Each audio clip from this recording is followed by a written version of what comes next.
किल्ले रायगड म्हणजे स्वराज्याची राजधानी. आजही प्रत्येक मराठी माणसाला पाहण्यासारखी वाटणारी आणि आणि याच रायगडावर घडलेली एक कथा मी आज तुम्हाला सांगणार आहे. माझ्या कथेचे नाव आहे हिरकणी. कथा लेखक प्रताप गंगावणे. रायगडाच्या पायथ्याशी एक गाव होतं. त्या गावात एक हिरा नावाची गवळण राहत होती. तिची खूप इच्छा होती की आपण एकदा तरी रायगड प्रत्यक्ष आणि जवळून निरखून पाहावा. पण हा योग कधी जुळून येईल याचीच ती वाट पाहत होती. आणि तो योग जुळून आला तो कोजागिरी पौर्णिमेला. कोजागिरी पौर्णिमेच्या आदल्या दिवशी गडाचा खालचा एक मावळा आला. त्यानं गावातल्या पाटलाला सांगितलं, पाटील, उद्या कोजागिरी पौर्णिमेला एक हांडाभर दूध घेऊन गावातल्या सर्व गवळणींना गडावर पाठवा. ही बातमी, हा निरोप सगळ्या गवळणींपर्यंत पोहोचला. हिरापर्यंत देखील पोहोचला. हिरा, ए हिरा, अगं बाहेर येतेस का ग जरा? मग हिरा बाहेर येते आणि म्हणते, काय झालं? अगं हिरा, उद्या कोजागिरी पौर्णिमेला एक हांडाभर दूध घेऊन जायचंय गडावर. हे ऐकताच हिरा खूप खुश होते. पण लगेचच तिच्या मनात अनेक विचार यायला सुरुवात होतात. जसे की आपलं तांदूळ ठेवायचं कुठे, ते एकटं राहील का, किती रडेल, वगैरे वगैरे.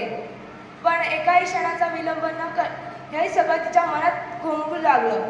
मग हा सगळा विचार करत करत सकाळ होती. सकाळ झाल्यावर बाळाचं सगळं आवरून एक हांडावर दूध बाजूला ठेवून ती परत विचार करत बसते. आणि तितक्यातच गावातल्या सगळ्या गवळणी तिला बोलवायला येतात. ती बाहेर जातच असते. तितक्यातच तिच्या मनात एक विचार येतो.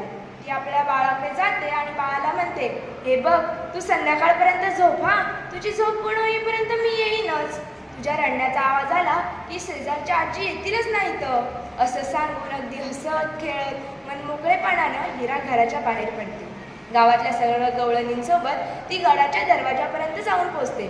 तेथील किल्लेदार त्या गवळणींना सांगतात, हे बघा, सूर्यास्त होईपर्यंत म्हणजेच तोफ वाजेपर्यंत सर्वांनी गडाच्या खाली जायचं. एकदा की तोफ वाजली की तुम्हाला गडाच्या खाली जाता येणार नाही. हे सगळं ऐकून एक हांडाभर दूध देऊन त्या बदल्याचा मोबदला घेऊन ती रायगडाची सुंदरता पाहायला तयार होते. ती रायगडाची सुंदरता पाहण्यात इतकी मग्न होते की अचानक तोफांचा आवाज होतो. धडाम धूम, धडाम धूम. ती धावत पळत रायगडाच्या दरवाजाकडे जाते. तोपर्यंत रायगडाचा दरवाजा बंद झालेला असतो. मग ती तेथील किल्लेदारांना विनंती करते, मला जाऊ द्या, मला जाऊ द्या, माझं तान्हं घरी एकला आहे, मला जाऊ द्या.